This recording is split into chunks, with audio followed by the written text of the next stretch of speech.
It's episode 177 of The Platformers, a show about games and nerd culture. I'm your host, Brian Barnett. I'm Joshua Mobley. I'm Chris Shriver. And we're going to talk about a lot of stuff this week, including the big, ridiculous court battle between Apple versus Epic.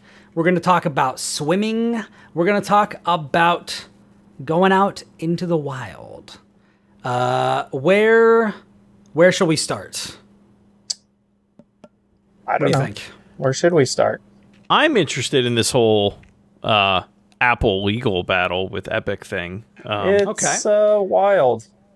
It is, but like it's beyond just so. All right, so to paint a picture for those who aren't aware, Epic and Apple are currently at war, basically in the courts over.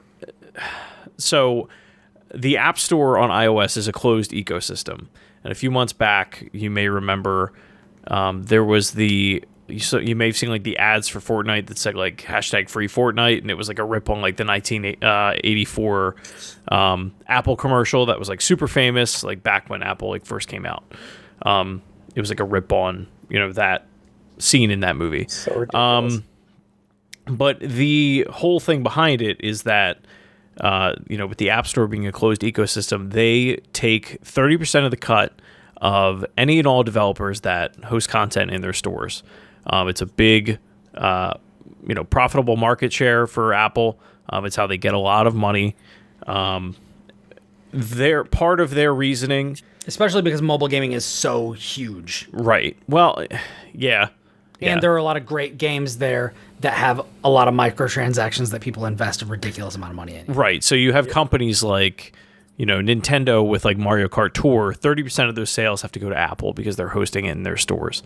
You see similar things with the Google Play Store, which is something that Epic is also, going to, they're not in court with Google, but they basically have come out and said like, these business practices we have a problem with. Epic's main thing as of the last, 4 to 5 years, probably. You're probably seeing the bulk of it in the last 3. Is that they want to be able to support small independent developers. So they're doing things like, they also want to make money. Well, sure, they want to make money. Huge. Sure, but if you want to put it in the most generous terms, yeah.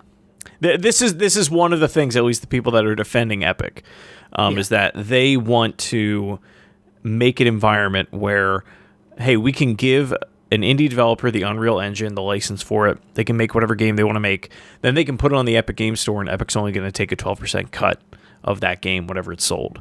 And that was another thing I was going to mention is like, yeah, we can say that they want to make money. However, Epic was also, and this is definitely, there are definitely two sides to it, because part of the reason that when they launched the Epic Game Store, they're like, yo, we're taking less of a cut than Steam. We're taking less of a cut than the other marketplaces.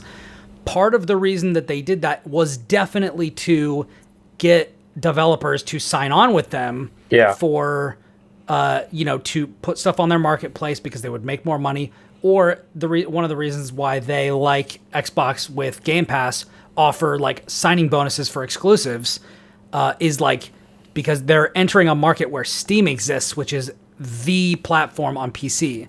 So like they have to buy in. That's the reason why they give out those free games as well, is like you get people into your ecosystem by saying, hey, you have 100 games, why not buy something on Epic Game Store? It's not like it would be the only thing you have over there. So like there is that, but also they were the first big mover and shaker to offer devs more money than was market standard. So like we can say that they were doing this for selfish reasons, but the fact remains they also have a more beneficial thing for devs too.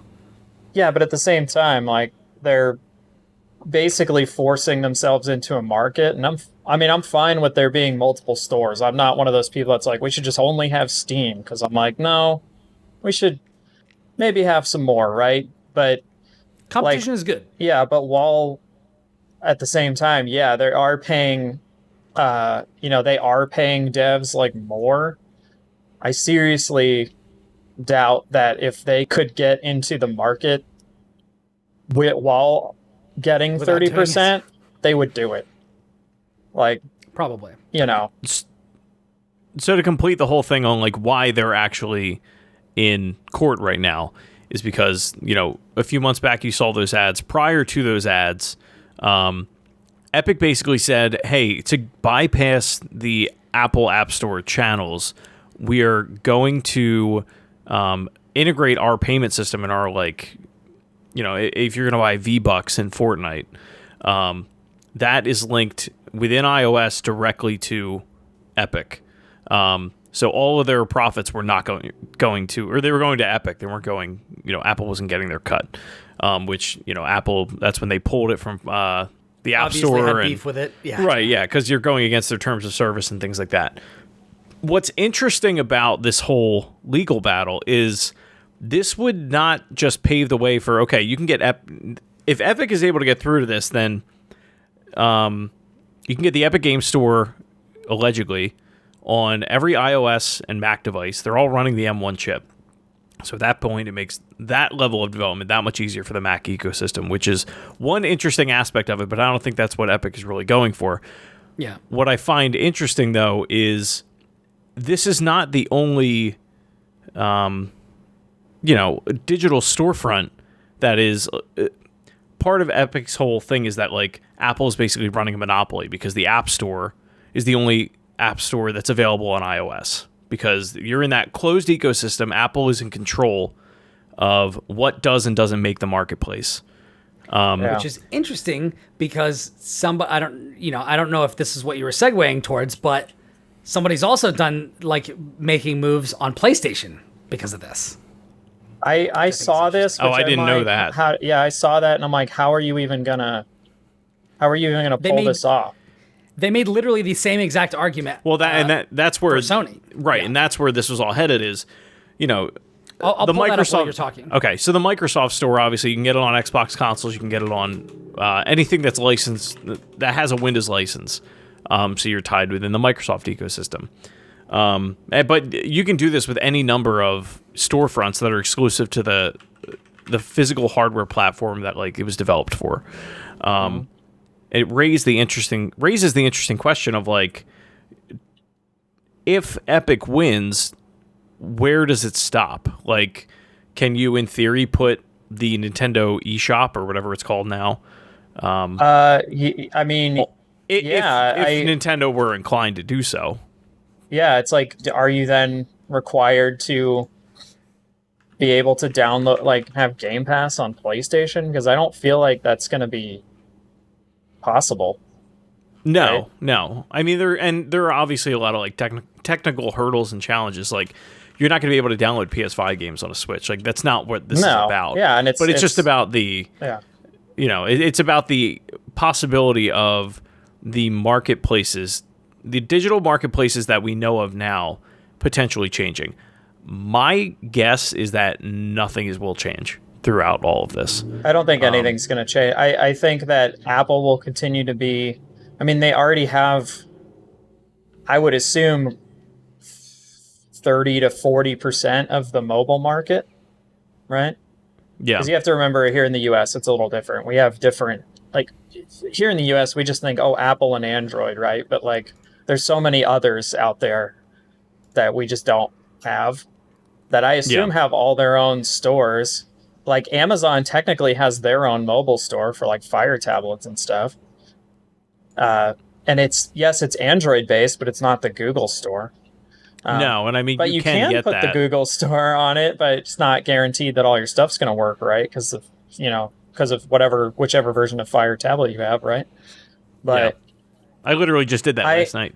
I just look at all this with, like, a lot of, I don't know, skepticism. Like, they try to position themselves as, like, or Epic, I should say, tries to position themselves as this, like, hero of the people, when in reality it's like one multi-billion-dollar corporation is going after another multi-billion-dollar corporation so that they can make more money. That's basically it, you know. It they can spin it every way they want, but that is exactly what's happening. Yeah, but one of the interesting byproducts of this whole process is and there's been like headlines out there that are saying like, hey, the United States courts were not prepared for the ridiculous secrecy that the games industry has, because there are a bunch of documents that have that were under review as evidence for this court case that have revealed a lot of interesting information. They really have. That people don't normally have access to because of the weird black box that that the industry is.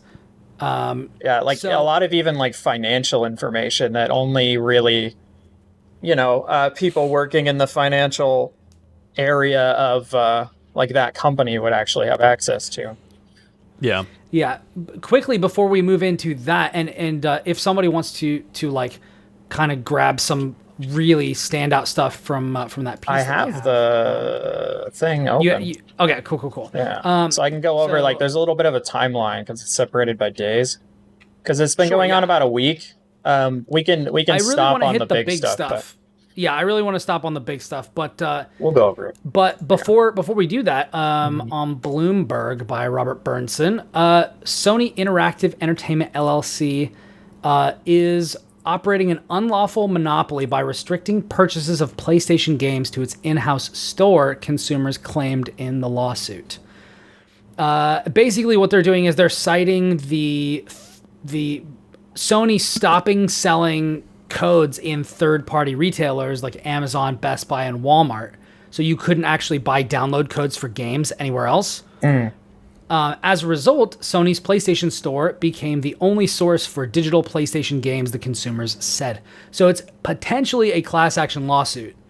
Quote, Sony's monopoly allows it to charge super competitive prices for digital PlayStation games, which are significantly higher than their physical counterparts sold in a competitive retail market, and significantly higher than they would be in a competitive retail market for digital games, the consumer said.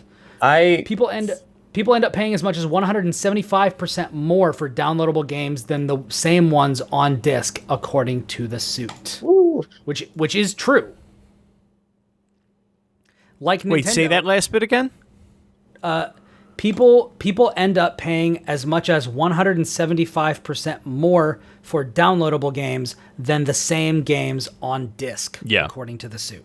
Yeah, because like if you buy a copy of whatever Call of Duty Black Ops Cold War in stores now, physical version versus the digital version on the PSN, the prices are very different. Yeah, you want the perfect example. Fire up a PS3 and open up the PlayStation Store and just look at the numbers of what some of these games cost. Like games that PlayStation has given away at this point. Yeah, because they're not dropping the prices or anything, right? So I think they all just forgot their logins for the PS3 store. And they're just like, just leave it. I mean, it's probably just because no one's running it. No, I know. There's no... But I do think that's an interesting somewhere. point. That's not the same point as here, but I like that it kind of has the same title. You know what I mean? Sure. Like, this is a monopoly. You shouldn't be able to do this for different reasons than Epic is saying Apple has a monopoly, but to basically the same end, which I think is interesting. But yeah, so Josh, what are some of the big takeaways from these weird behind the scenes document perusals in the courts? We'll stop on one if that sounds interesting and we can go into it, but there's two for the pre-trial, which was last week, I believe, or the week prior. There's Epic Games reveals intentionally withholding Fortnite from Xbox xCloud service. That was revealed. Fortnite earns almost half its revenue on PS4. All right. Which I find crazy. A good reason for Sony to be, to be frank, dicks. Yeah, so they make a lot of money on Fortnite. That's why every time I turn on my PS5, there's a Fortnite ad. All right, going into May 3rd, there's a lot more. So the first one is Epic Games versus Apple trial starts with audience screaming free Fortnite, which this made me cringe. That's funny. And just points me back to my original point. It's just two big corporations that want money from each other. And I think that's where a lot of the scumbaggery in this for me comes in terms of where Epic is at. Because if you guys remember, like when all this happened, and I think it's part of the defense, for Apple, is Epic did what they did. They made this store update. Apple pulled it, and literally like 2 or 3 days later, that trailer was like ready to go. They were ready. Like, there's no way they just like made that trailer out of the blue in the term of 3 days. Like they knew that this was going to happen. They were 100%. Yeah, 100%. Like that's why I don't think they are going to win this at all. Like, sure. Yes, I don't like Apple. I don't like how restrictive it is, and I don't like that they and a lot of other people get 30% of someone else's work, right? But it is their system. Like, you can either be in it or not, right? Right. Like, you don't have to be in it. It's the same as Facebook. Like, if you don't like Facebook, don't be on Facebook. Don't get an Oculus. That's what I should. do. I'm not getting an Oculus. Drink the Kool-Aid. Drink the Kool-Aid. As someone who lives right next to Facebook, I refuse to work for them or give them any money. So, continuing on, Epic versus Apple case reveals Fortnite made $9 billion in 2 years. Epic's attempts to secure Fortnite PlayStation crossplay revealed in an emails with Sony. This was wild to me. Yeah. So I can read from GameSpot if you want to dig into this more. It says, among the disclosures revealed at the start of the trial, we saw a series of emails exchanged between Epic Games and Sony in 2018 related to Sony's reluctance to allow crossplay on its platform. Epic courted Sony with offers of ideas like a unique character for PS Plus subscribers and said their partnership could, quote, make Sony look like heroes. SIE senior director Gio Corsi rejected the proposal, saying they were good ideas, but unconvinced that they showed cross-platform play would be good for the PlayStation platform. Yep. Which is the point that a lot of people have been making before these came out, which is when you're in first place. I mean, and I think we've made it numerous times on this show. When you're in first place, there's no incentive for you to play nice at all. No, absolutely not. I mean, this is along those same lines, but not. When the did you see the internal documents from Capcom that allegedly leaked with Resident Evil Village a couple weeks ago? I don't think so. So I don't know how how real it is. There were documents going around where it basically said like it was between PlayStation and Capcom, and it was like by signing this agreement, Capcom agrees that they will make sure that Resident Evil Village runs best on the PS5, even if like hardware-wise it could run best on the Series X. Do like up until like a certain date. I think it was within like 2 years of the original sale date of Resident Evil Village. There were a bunch of other caveats and things like that. But I was reading it, and part of me was kind of like, is anybody actually surprised by any of this? Like, I mean, I'm disappointed. Obviously, but like this is every exclusivity deal ever. Like this is Hawkmoon in Destiny 1. Like this is the exact same song and dance that we've seen for literally generations of consoles. I'm not saying it's great. I'm just saying like what did you expect? Yeah, I wonder if it's real. For the consumer, once you get this information, you have to make a judgment call. You have to decide, do I want to go where all my friends are, or do I want to take the whatever stance that I want to take? Well, I mean, it's any number of those conversations. Because my gut reaction is like, Sony, you're burning my bridges. You're burning literally all of my bridges, dude. Yeah. Like, and I know that they're corporations and they're out to make money and et cetera, et cetera, et cetera. But they're all just a bunch of scumbags and stuffed shirts, and they want all our cash. Like it, nobody's out here for you, Brian. Can I not feel good about any of the like this? I was telling Audrey about this, and I was like, The Good Place nailed it. There are way too many complicated variables in this life. You can't really feel good about any decision that you make, basically. No. Unless you're actually out there in the woods growing your own food, carbon zero, or like whatever. Like, you really don't have a leg to stand on to feel good because there's just terrible stuff everywhere. Yeah. That's so depressing. Well, we don't know if that one's real, but we don't know if that one's real, but like the fact that we would not at all be surprised is damning. Sure. New Fortnite skins leaked. There was like a bunch of stuff. So they had The Rock, Naruto, Samus. Yep. So Harvey, real quick, clarified in the chat. The agreement was a parity clause to not have extra features on Xbox Series X. They knew on Series X it was going to run better, but they wanted to make sure that Xbox didn't have more graphical features than the PS5. So it's interesting. So it is Hawkmoon, kind of, but for hardware. So, like, the Xbox can't have ray tracing if they couldn't get it to work on PS5, basically. Is what that sounds like, yeah. Interesting. Thanks, Harv. Yeah, that's dumb. In my opinion. Yeah, it's dumb. It should scale to whatever you're playing on, and if the Series X is better, then you should be able to do better and more stuff. The one that'll be interesting before we go to the next one will be when the Cyberpunk next gen update finally drops. If it ever goes back to if it ever drops, yeah. It will. It definitely will, because people want to buy it. Yeah, it also made a lot of money. Which is like, again, like just Yeah. Well, it's like if you were playing Cyberpunk it, laughing all the way to the bank. it's because it, like, if you were playing it on PC or PlayStation or like a, PS5 or an Xbox One X or something, it worked okay. It just had some bugs, right, that were getting fixed like on a weekly basis.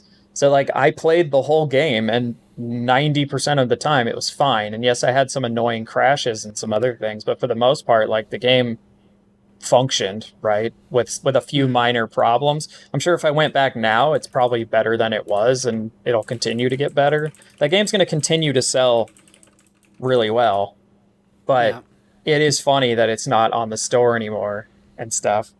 Anyway, I don't want to dig too much into that. There was like some Tim Sweeney tweets where he was like, says another argument called out against Microsoft, where he says like another argument against supporting free Fortnite is that, quote, it's just $1 billion company fighting $1 trillion company about money, which is like basically what I just said.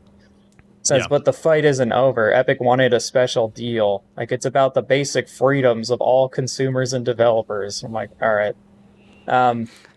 But then at the same That's how you time, want to spin this. there's another tweet that says, Epic's lawyer asked Sweeney, quote, if Apple told you the deal would only be with you and no other developers, referencing a carve-out for lower App Store commissions, would you have accepted that deal? And Sweeney said, yes, I would have. So, of course. There you go. Yep. Their Epic is fine with a rising tide raising all boats, but if the tide only raises their boat, that's fine too. That's fine too. There's some other like documents that came out, which I'm not really gonna like go over because it's just so much. There were some Tim Sweeney and Phil Spencer like email exchanges and stuff. About crossplay and different stuff like that. I'll read some of it. It says documents included as evidence in the case included email exchanges between Sweeney and Xbox boss Phil Spencer regarding crossplay and other business practices. In another exchange, Sweeney apparently called on Phil Spencer to offer free Xbox Live multiplayer around the same time Epic's big play to begin its battle with Apple over Fortnite. This ultimately didn't happen, but Sweeney capped off his message to Spencer by saying, quote, you'll enjoy the upcoming fireworks show, presumably in reference to the impending Epic versus Apple drama. So again, this was totally planned. And then also that Tim Sweeney doesn't have a PS5. It's funny. He's got one at work, but not at home. He's got one at work, but not at home. That was something. Which, like, why would you? Like, all right, I have one. You got all the PC games. Clearly, he's not playing Returnal. Yeah, you got to play Returnal. Sweeney says Sony's stance on crossplay could be illegal, which I don't know how, but I don't know. That would be, I'm interested to hear more about that, but I don't see how it could be, but I mean, we'll see. These people obviously know more about that than me. Sweeney said, quote, please understand that Epic firmly believes that this action is a matter of legal right and moral duty, and that I am conveying this to you following extensive deliberation and legal analysis across several continents with Epic's board of members and major investors, and that we are prepared to pursue this course with all available resources wherever it leads us and for however long. Sure. Please be excited for Fortnite. Yeah. Xbox thought Breath of the Wild 2 would release in 2020, which is just a funny one. That's just like a random. Yeah, that's just because it's someone's document. Like they were probably like, "What are our competitors releasing in 2020?" And someone at Microsoft would probably like, "Oh, I think Breath of the Wild 2 will probably come out," so they just put it on there. Just funny. That kind of shit happens all the time. That's just a little funny thing. Which isn't a crazy thing to think. Well, I don't think it's crazy. They would have been writing these back in like 2019, late 2018. Yeah, exactly. So I don't think that's crazy. Yeah. I mean, you figure we knew about that game and didn't know about Hyrule Warriors. Yeah, exactly. Which, if Breath of the Wild 2 doesn't come out this year, here's what I think is going to happen. It's not coming out this year. Yeah, here's what I think is going to happen. I think it could come out this year. I don't. I think COVID pushed it back. I think Nintendo got hit hard with a lot of their development cycle because of that. I don't know that a Switch Pro launches this year, and I think that's the game that you launch day and date with. If we don't hear about it next month at E3, then no. Yeah. Definitely not. But I think... Which sucks because I want it. Because Nintendo's stance during the Switch's life cycle has been, you will get a Zelda game every year. Like something in the franchise, you will have a Zelda title. Whether it's Hyrule Warriors or Link's Awakening or whatever. Mm-hmm. And I think they're going to use Skyward Sword as like, that's the one. I forgot that was even happening. It's either that or we'll get, I would love a Zelda collection. I don't know that it's going to happen because... That would be awesome. I mean, I don't know. I like to say like, we're in the bubble of people that were like, the collection wasn't even that good. Of Super Mario, but I feel like those games, like the Zelda games, you need to do far less to make them good than those old Mario games in that collection. Because like they were in a lot of those, the Zelda games have been updated in one way or another. A lot of those. No, but I'll ask it to you this way then: would you rather have Ocarina of Time 3D? Up-res to 1080p and running on the Switch, or would you rather have the N64 release just running as a ROM in an emulator on the Switch? I'd probably rather have the 3D one. It's not even. Which one do you think you're gonna get? Probably the N64 one. Yeah, that's my point. Yeah, you got me. All right, we'll continue on. There was an executive from Xbox testified during it. And it just had some interesting little like tidbits, like Wright says main competition to Xbox is PlayStation and to a lesser degree Nintendo Switch. And then they said, quote, we don't see an iPhone as a competing device.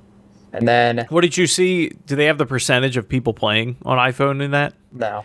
It was something like 12%. It's like some ridiculously low number. It might even be 4. It's probably pretty low. Yeah. Right? So in the same thing where they said that Fortnite earns almost half its revenue on PS4, this isn't the player things, but the amount of revenue generated for Fortnite from Apple devices is only 7% of the total. Yeah, that was it. Yeah, still millions of dollars. Between March 2018 and July 2020, it was 7%, with PS4 number 1 and Xbox number 2. Yeah, that doesn't surprise me. Yeah. It kind of surprises me that Xbox is number 2 instead of PC, but... That doesn't surprise me. No, I mean... PC's just such a bigger platform. Yeah, but those people aren't really playing Fortnite. Like, they're playing, like, Valheim and, like, Rust and other stuff. Yeah. I mean, that would also be my presumption, but I don't want to assume because it's a free-to-play game, and that's a huge install base. So I would have just thought, just based on a scale of numbers... I think you had a lot of people that, what's this Fortnite game? And they downloaded it, and then they were like, oh, this is for kids, or this isn't for me. And then they just bounced out. This is a baby game. This is a baby game for babies. You also discovered that Microsoft doesn't earn a profit on the sale of Xbox consoles. Right? Which isn't really a surprise. It's not really that surprising to me either. Right says... The only company that really reliably makes profit on their console sales is Nintendo. Yeah, because they use hardware that's 10 years old. Yeah, exactly. Yep. In everything they put out. They said, quote, if Microsoft sells consoles at a... Or the lawyer said, if Microsoft sells consoles at a loss, why does it keep selling consoles? Wright responds that the business model is for a consumer end-to-end experience and that, quote, hardware is critical for that. Let's see. because you can't. It's a lot more difficult to get people to buy things. Much like this whole thing, it's much more difficult to get people to buy things in the Xbox store if they don't need to have Xbox hardware. Right. Which is like the argument that even some of us on this show have made with the Game Pass app on PC. Like, why do I need to buy a console? Why do I need to do this whole thing?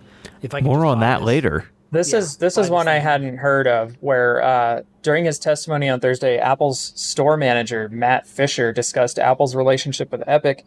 He said both companies seem to enjoy a positive, mutually beneficial relationship over the years. Fisher pointed out that Apple and Epic worked together to show off Infinity Blade on stage during an Apple presentation. I remember that. I remember that. Yep. This was so successful that Apple invited Epic to return to promote the next Infinity Blade series. Over time, however, the relationship appeared to have broken down. Fisher said Apple and Epic hadn't spoken in about a year leading up to the start of the legal drama. Fisher said he felt, quote, blindsided by the action Epic took against Apple that led to the court case. Interesting. Yeah. Isn't that game not on the App Store anymore? Infinity Blade? I would doubt it. Yeah.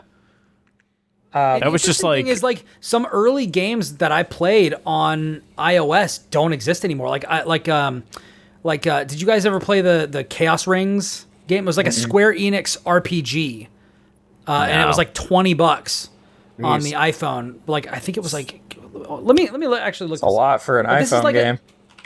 Yeah, but it was like a Square Enix RPG that was Chaos Rings. Metacritic 92. Square Enix is like notorious for selling games like Final Fantasy IV for like $30 on iOS, and people buy it. So there was a time when I was living in Singapore, and when my family, so we took a trip to Malaysia for vacation, and this was the time when I was like, you know what, I'm gonna see if I can make a go of mobile gaming, and I got Cut the Rope and Chaos Rings. Dude, Cut the Rope was so good. Cut the Rope was so good. I love Cut the Rope. I got Chaos Rings, and I got like all this sort of stuff. And then we went on this trip, and all I had was my phone, and it chewed up my battery life and all that sort of stuff. But I got, but I was actually able to, like, play this game, and I had a blast. And it was the first like mobile game that was really deep, that was like a full-fledged game and had interesting twists, and the combat was good. It reminded me a little bit of Chrono Cross in some ways, with the ways that combat went, but yeah, and like that game, I don't even know if you can buy that game anymore. Who knows, dude? Probably not. There's a lot of stuff that like just dies on the App Store. Just kind of vanishes. Yeah. Well, yeah. I mean, if unfortunately iOS has changed so much, and it's up to the developers to make that cross compatible, and a lot of times the studios have changed hands, and I mean it's no different. And they're not making any money on that game anymore, so they're like, why would I even bother, right? Yeah. So. I mean, think about when that game came out, like even stuff like the size of the phone and like the resolution of the display. It's like all changed. Drastically different now. Yeah. Yeah. Yeah. Yep. I don't know. Let's see. It'll be interesting to see how this all shakes out. Yeah, I'm going to blaze through these last two. There's a bunch of new emails talking about how Tim Sweeney was mad at Apple in 2018 because when you searched Fortnite in the App Store, it wasn't the number one result because the they have the ad placements, and they were mad that Microsoft and PUBG were basically like out buying their ad placement, but it sounds like they just weren't buying ad placement. So it's like, I mean, I think it's a little dumb when your search result has like ads in it, but I get it, right? It's free money. Yeah.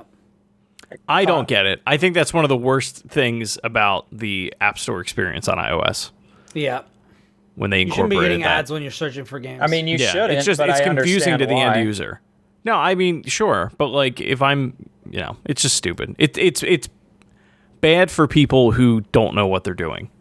Oh, like you don't know what they're looking for. Hold on. What? In 2014, Chaos Rings 3 came to PS Vita. Wow. And it contained all 4 titles in the Chaos Rings series. There you go. They saved it. They took it from ladies and one sinking gentlemen- ship to another sinking ship. With trophy support, I With imagine. trophies, yeah. Well, I need to see if this is actually English. If this is actually like an English version of it. But yeah, Let's see. Like that's. I need to check the store and see if I can buy this, because if I can play that game, like that was a good game.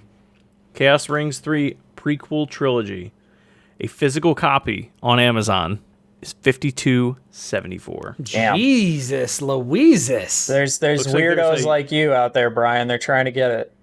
There's a used copy for $30. Well, you know what? that's still I still pretty- have my Vita. I did not sell it, so you know what? Maybe I'll buy this game. $30 is still pretty high for a used game. But it's like 4 games, right? Have you looked at any of? I'm sure you have not. Any of the used Vita games, like the used game No. market for the PlayStation Vita? No. All right, let's go down this rabbit hole for just. Okay, a well hot we're done second with the before we Tim move Sweeney. on. We're done Yeah, with the we're Epic done stuff. with we we're got done with through all Apple the. versus Epic, right? Yeah, We kind of went into everything. Does anybody have any like last takeaways before we go? Before we segue away from this? I don't know. I think it's dumb. I always They're all a thought bunch of it was dumb. scumbags, and They're all a bunch of scumbags. yeah, everybody just wants. They're looking out for themselves, and everybody They want sucks. that money. Danganronpa 2 on the PlayStation Vita. Uh-huh. Take a guess as to what you think it costs. $50. Brian? $700. No, God no. $95.19. I was way overshooting because I thought I would actually. That's like the price you would pay for like one of those really desirable PS1 like JRPGs. Yeah. But there's a lot of stuff. Hold on. How much is a PS1 version of Final Fantasy Tactics? I'm gonna guess around $40. I'm going off of Amazon pricing, so it's like, Okay. super random. War of the Lion. No, that's Not PSP. War of the Lions. That's PSP. So they're the only one that I can see. Final Fantasy Tactics Square Millennium Collection Special Pack. It's a Japan import, Okay, well that's which is just, let's go to eBay. We'll how go to much eBay. is it? We'll go to eBay. That one's $325. okay. Wow. Final Fantasy Tactics. But I was like, that's literally an edition I've never heard of. And then I was going to ask you about Vagrant Story, $26. because that's a little bit more obscure. Okay, maybe it is more expensive than I would have thought. Danganronpa 2? The crazy thing is, like, Danganronpa 2 is, like, not... I don't know. I didn't like that one as much as the first one. I haven't played 3 yet. Some but- people just want all of them, right? I mean, sure. For that collection. Well, they delisted them from the PlayStation Store as well. That and then probably they- helps with the price too, because now it's like, well, where do I even get this thing? It's like, well, you get it Yeah. on the secondary market. Good luck, Yeah. I have a sealed copy somewhere of 1 and 2 on PS4. It's like the special edition one.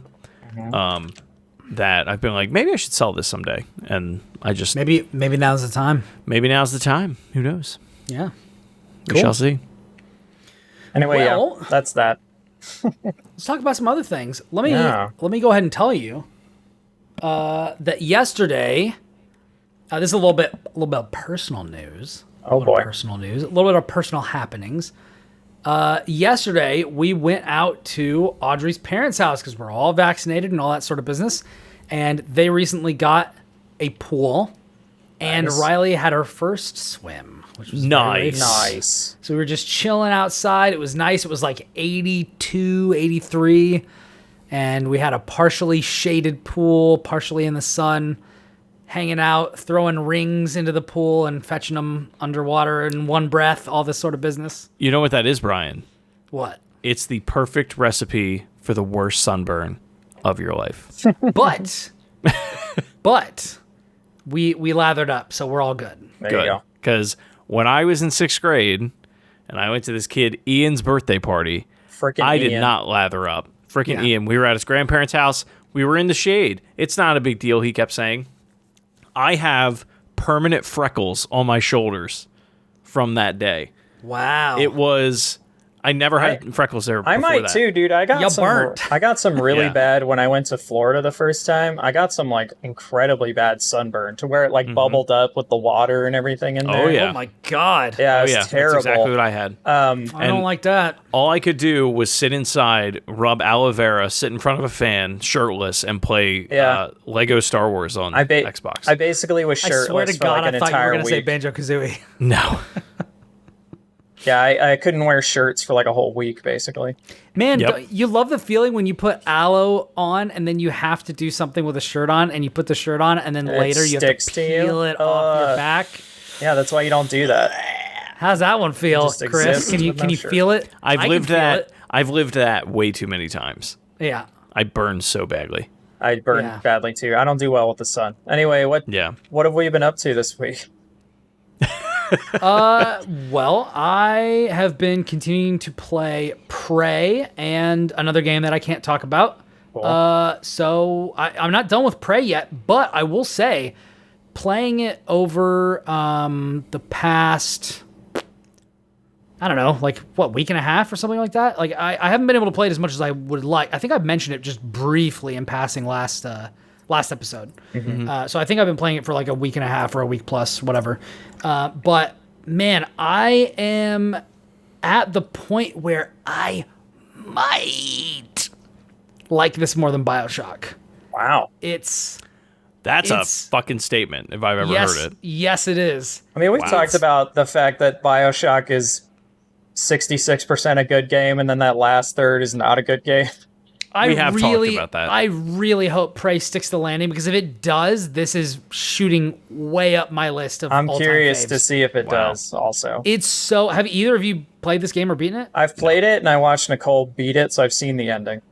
Okay. So it does so many really interesting things, and it feels like way more of a holistic piece than Bioshock does.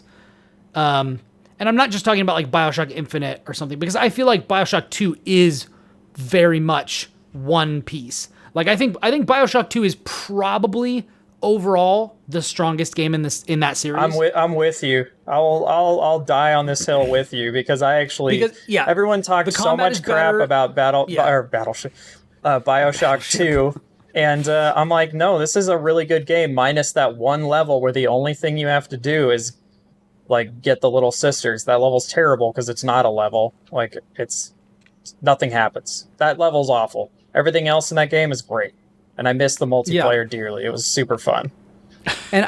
So one of the things, I think it starts in a really interesting place. I think that I think it's a pretty incredible feat that Bioshock 2 starts with the player already knowing all the things that they know about Bioshock 1, and it still starts at a place that kind of grabs you. Yeah. Because in Bioshock 1, and you still learn interesting the big thing stuff. is the mystery. Yeah. The thing is what the hell is this? What is going on here? And then you find out, and then it falls apart at the end. Mm-hmm. And Bioshock Infinite, I feel like, kind of threads that a little bit better, but I think as a game, it doesn't play as well because it leans too much on shooting. Bioshock 2 is like a perfect... It is a one story, start to finish, that makes sense and is good. The gameplay is better than the first one, but it doesn't lean too much into a shooter. Like, it is a trap thing. Like, you set traps, you lay in wait. It's great. It's freaking great. I can't believe I never, like, gave it more than 10 minutes of my life. Dude, like, you need to get... It's really, really good. I know. Really, really it has actually a really compelling multiple platforms plot, too. Yeah. It's very, very good. But, back to Prey... One of the things that Prey does that I think... So, Prey does something with its premise, which if our listeners and viewers like have not played it at all, like, I'm not going to spoil what it is, but Prey is so freaking interesting. And the things that it does with, 1, its setting, 2, its adversaries, and 3, the idea of the kind of power-ups and level-ups and things like that. The things that it does... feel so much more part of a holistic, like, unity than Bioshock does. It feels like a much more well thought out premise. And because of that, it's so much more like it starts out and I'm like, okay, I get this. It's just Bioshock.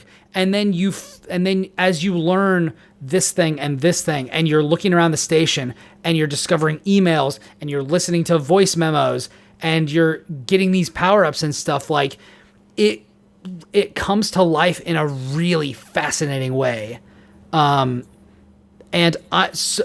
To avoid getting into spoiler territory, I'm playing the game in a very particular way.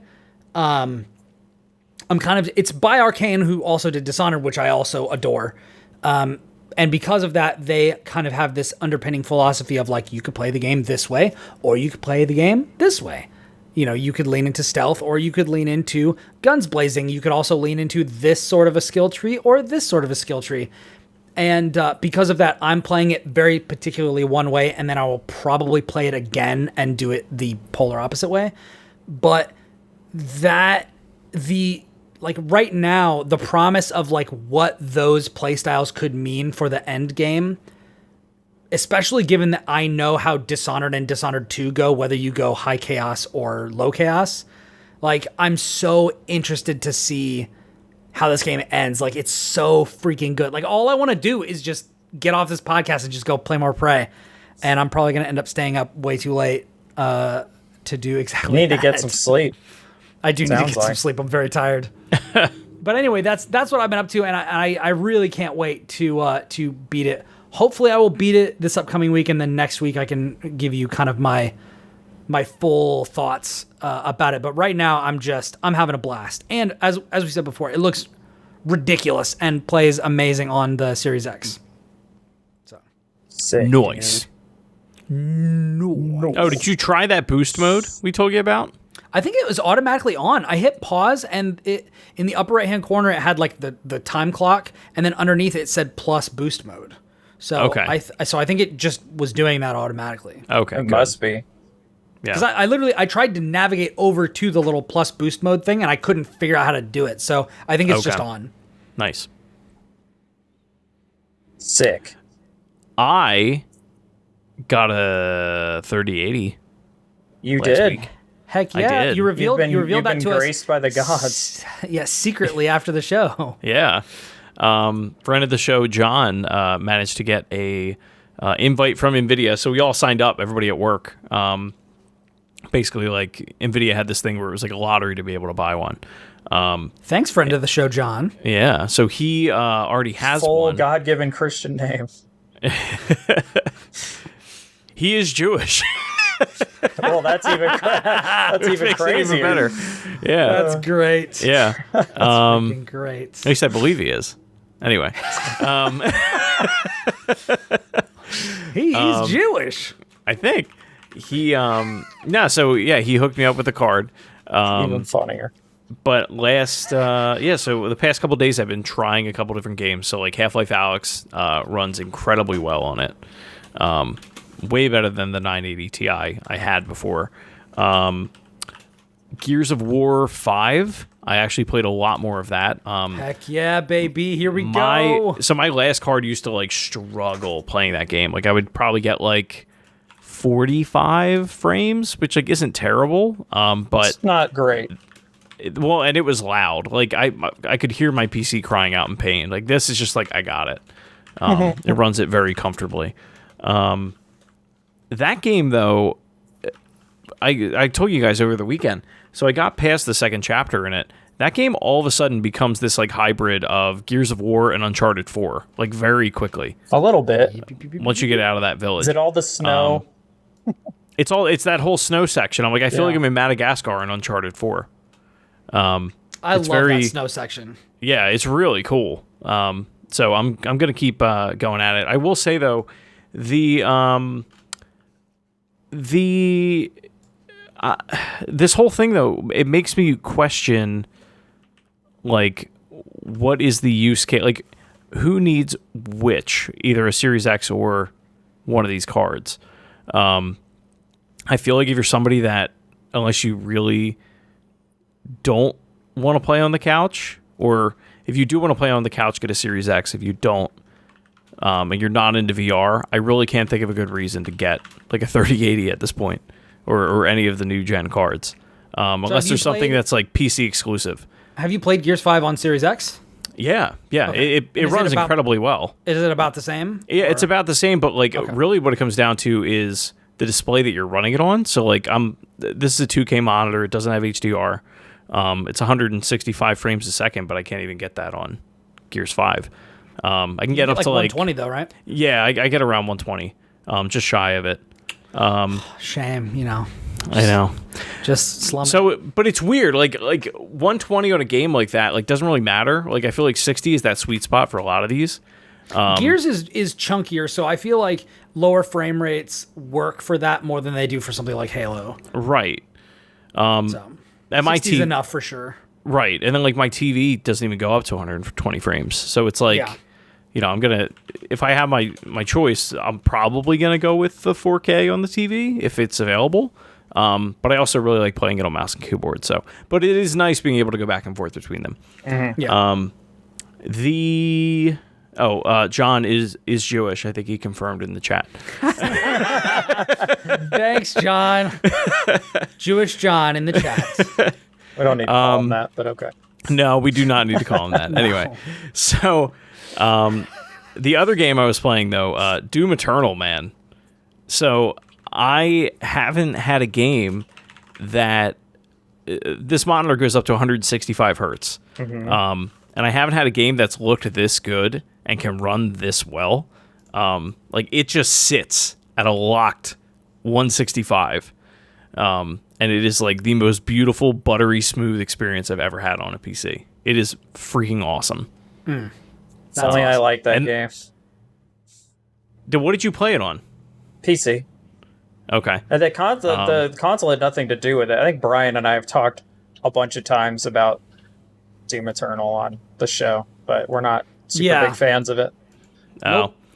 No, I mean, I like the, I think it's good to pop in for maybe like, I don't know, 45 minutes at a time, like do a level and then bounce out. Like I don't find myself playing that game and be like, I need more of it. Mm-hmm. I wish I loved it or even liked it. It's actually crazy to me how different it feels and how like inferior to me it feels than the original. No, I'm with you. Well, it's also a totally different type of game, like, which I think is a crazy decision. Yeah. Well, yeah. I mean, it comes down to whether or not, like, if you want to play that other game, play the first one. You know, like. But I already did. I want to play a new game that's like the old game. Yeah. I know what you mean. No, it's just much faster paced, a lot more hectic. You have to constantly be moving. It actually, like, it's almost like a first person. Josh is gonna be like, absolutely not. It's almost like a first person Returnal in that you constantly have to be moving. And like, the combat chests and all pickups that. And yeah. But I've been enjoying it quite a bit. But I mean, I love this card. I love that I have it. I love that I don't have to think about trying to get one ever again. Destiny runs really well on it. Wow, you actually played Destiny. Did you just pop in and like look and then I popped in, I flew around Europa, and then I did a quick public event, and then you were like, all right, I'm back to not doing that anymore. You found it's still it's still Destiny. And then I bounced out, but I'm really excited to see how a lot of these VR titles hold up. Nice. Because I had a lot of stuff that it was like it could just barely run it. And now it's like smooth sailing. Yeah. Nice. That's awesome. Cool. Tight, big fan. Well, big fan. Josh. Yeah. I believe that I did we mention what we were doing last I don't think so, because I think it happened after. You think it happened after the show? I think so. I'm pretty sure. I'm fairly certain. So. Okay. Oh, no, that did happen after the show. It happened after the show? Okay. Yeah. Well, we don't have to talk about that if you don't want to, but Josh, why don't you... I got a copy of Returnal because these nice boys bought me a copy because they're nice boys. We did indeed. I think I didn't play it initially. I downloaded it like the day that you got it for me, but I waited, I think, a day or two before I actually turned it on. And Returnal's real good. It's real good. Yep. Nice. I will say the first day... So I'm officially the only person on this podcast that hasn't played it. And I'm maybe the person that it's the most made for. Oh, it absolutely is. But I gotta play. I gotta finish Prey first. Yeah, finish what's on my plate before I get dessert. Finish what you're doing. I think I played about 12 hours, and I think I got to the last boss, but I don't know. I have a feeling it's not. Wow. I have a feeling it's not actually the last boss. I have gotten to the third biome, and that is as far as I've made. So, yeah, you know what's funny is today I woke up and I was like, man, I should play like Returnal. It's not like I have anywhere to be, right? So so I booted it up and I was like, I'm going to do one run and just chill out. And then I discovered that there are dailies, which I don't know if you knew this, Chris, but I did not know this. there's when you spawn in the cockpit, like when you turn left to go out the thing, if you turn left again, there's a computer console there. And when you boot it up, it's like a daily challenge where they give you a weapon and you can only go through one of the biomes, and they give you a score and there's leaderboards and stuff. But if you do it successfully, you get 5 ether, which is like the permanent wow. the permanent resource you get to unlock stuff. And so I was like, it's definitely worth the attempt. It is. It's like, I might as well do this once a day, right? Just get the 5 ether before I go out on a real run, because that ether comes in handy, let me tell you. So you only get the 5, you get the 5 ether for the attempt, or you get it for actually beating completing it? It's not hard. Like, okay. It's not that hard. I think there's ways to make it harder that will give you more ether, but I think today I unlocked tier 2 of it or something. I don't know. But either way, easy ether. So I did that, and then I was like, all right, well, I got 10 ether now. I'm going to go on this run. And I went basically from never even seeing the boss of the second world to going to the point where the main character was like, this is it. Like, this is the end. And I was at, like, this boss fight, and I'm pretty sure, like, my build slapped so much, I'm pretty sure I could have beaten that boss because I got them to half health, but I went in there with, like, no health. Like, literally nothing. I got hit twice and died, but I still got what I assume is the final boss down to, like, half health. So I'm like, nice. But it just made me go, ugh, like, I can definitely do this. Like, because the first night I played, I was like, man, this is great. Like, the story stuff going on, like, felt very control and, like, weird, you know? It's like, it's not super clear about, like, what the game's actually about, but you kind of figure out in little bits and pieces what it's about. And then the second night, funny enough, I found incredibly frustrating. I don't know why. I just couldn't progress. I couldn't beat the first boss. And I was like, man, why am I getting so frustrated at this game? It's like, why am I so stuck? And then I realized what Chris also realized and made us feel really stupid is that when you're at full health and you pick up health items, they increase your max health. So I was just running around skipping all these items all the time, thinking like, why am I dying all the time? I feel so weak all the time. And then figured that out. And I was like, well, now I just feel stupid. And after that, the game got like way easier. Nice. The other thing is the shotgun sucks. I refuse. All right. Now, you were talking about this in the chat. Which gun is it? It's the terrible. Spitmaw or whatever? Is that what it's called? Something like that. Yeah, the Spitfire, something like that. I don't. Do you like? I'll look it up while you guys are talking about this. Okay. Yeah. Do you like the There's like a grenade launcher type of weapon. I do like the Spitmaw blaster? I do like the rocket. Yeah, Spitmaw. Yeah, I hate that thing. I like the rocket thing. Yeah. I think the pistol is absolutely useless. Really? No, the pistol's great. Oh my god! Are you holding it down? I'm holding it down. No, don't hold it down. You can tap the trigger faster than the hold down fire rate, and it's way better. You can basically double your DPS if you don't hold it down. No. Harvey in the chat says the same thing happened to me with the max health. Oh yeah. Well, it's not super clear. It's not super clear about that. Well, and when you realize that, like, there's a lot about this game, because there's also the adrenaline system I talked about last week. I didn't realize how the adrenaline worked until I got one of those consumables that was like, increase your adrenaline. And then I went, like, it's kind of like the power shield in Resogun, sort of. But then it was like, adrenaline. I have to have my adrenaline maxed out. Like, I got to Adrenalmen. I'm an Adrenalmen. But that's why it really incentivizes you to not get hit and to not take damage as well. I mean, it comes with that, but and just take out as many enemies as possible to build that up. Yeah. Because if you do that early on enough in a run and you get, like, enough parasites to get good buffs and everything like that, like, you can do really, really well. I'm very picky about the parasites I pick up. I don't know if you are. Which ones do you not get? Like, in terms of, like, ones where... Anything that's, like, anytime you pick up an item, like, you're going to take damage. I don't pick that up. Yep. other ones where they make my integrity like recovery go down. I don't pick those up either. Yeah. Because coming back from like getting hit can be really difficult, and if your recovery rate is like way down, I don't do that. So the ones where they're like, oh, you don't get any like malfunctions for a bit, but the minute that you get 2 and we cancel it out, this one's going to detach and you're going to get a really bad one or something. I'm like, no. Yeah. Like, I'm just really, really, really picky about them. The artifacts, though, I pick all of them up because they're just like net benefits, you know? Yeah. Those are great.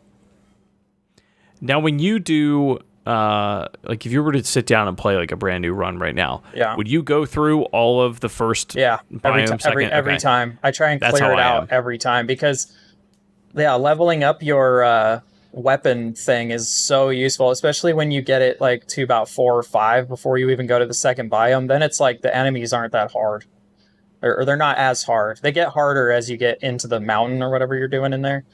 But yeah, by the end of my almost what I assume was almost beating the game run, I was at like level 13.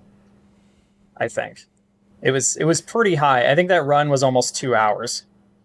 Yeah, that was about the longest one that I had. Yeah, but even Harvey, like, it's funny because even if I had beaten it, I think I would have kept playing because there's all of the unlocks and stuff that you like want to get because you have all that progress on your bar or whatever. And I'm like, I kind of would like to go get all the like, you know, the Xeno language alphabet. I'd want to get all the I was like, I kind of want to fill this out, you know. It's like because it's fun and mindless. What's interesting about that and like kind of difficult and maybe annoying for like trophy hunters that are like, I don't know, maybe don't want to spend that much time in it, is a lot of it is random. Like you may not get some of those items depending on whether or not you get that like section. There is that thing in the beginning where you give it 5 ether and it gives you something you don't have.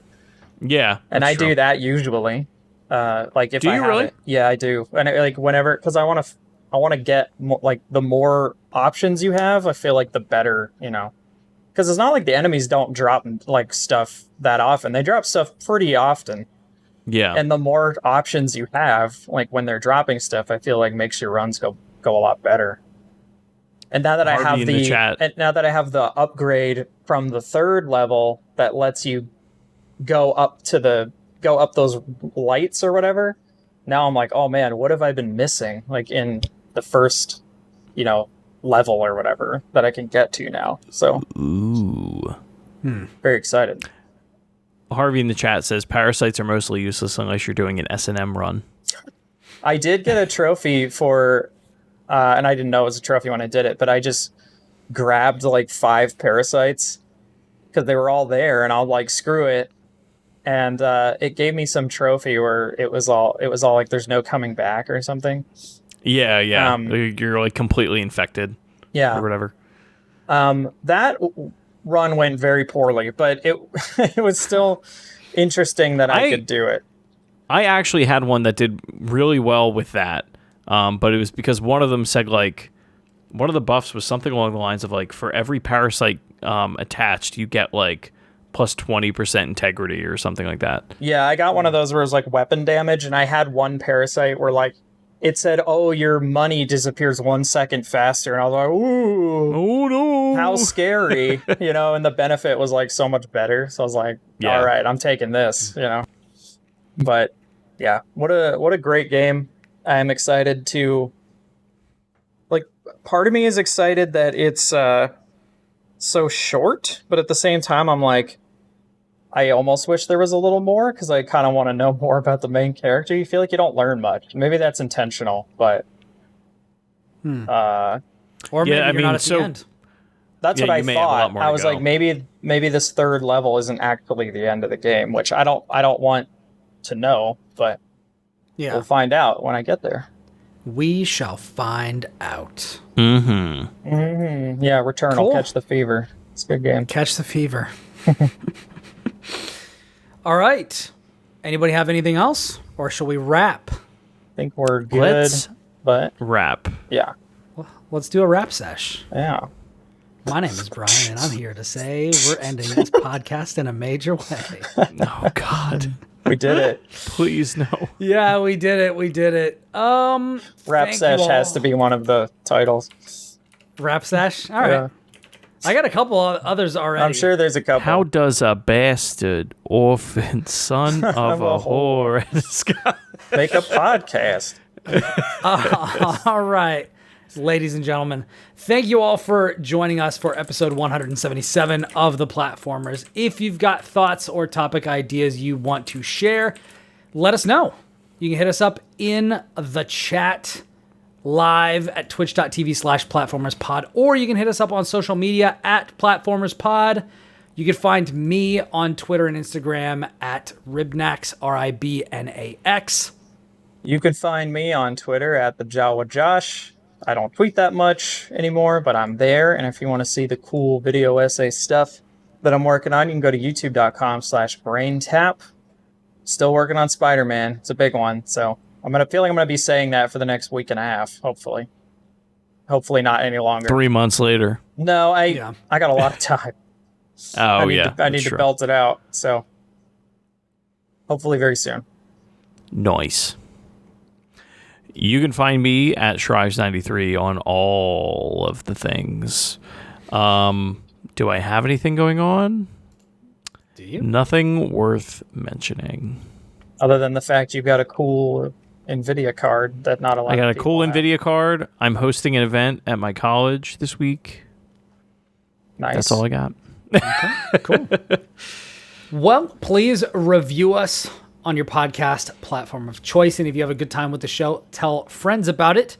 If you are watching on Twitch or YouTube, like and subscribe or follow us and click that bell icon to get notifications when we go live or when there's a new video up. Thank you all for joining us again. From everybody here at The Platformers, we hope you have a wonderful week, because until next time, we are out. Swamp. Happy anniversary, Uncharted.